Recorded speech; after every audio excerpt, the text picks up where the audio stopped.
Francis analyzes different topics of international interest, such as the pandemic, the environmental crisis, and media manipulation. The Holy Father revealed four of the political principles that should help the internal community to reflection.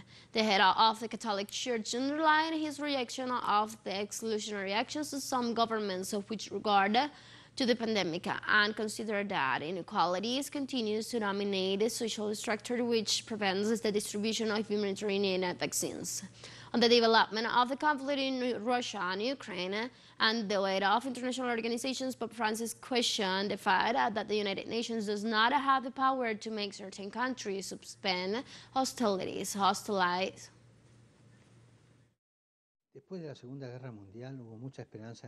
After the Second World War, there was hope in the United Nations.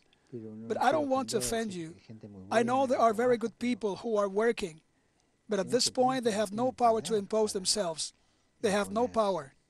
It helps, yes, as in the case of Cyprus, for example, where they have Argentinian troops there to avoid wars. They do it well in that case. But to stop a war, to solve a conflict situation like the one we're living today in Europe, or like the ones that are lived in other places of the world, they have no power.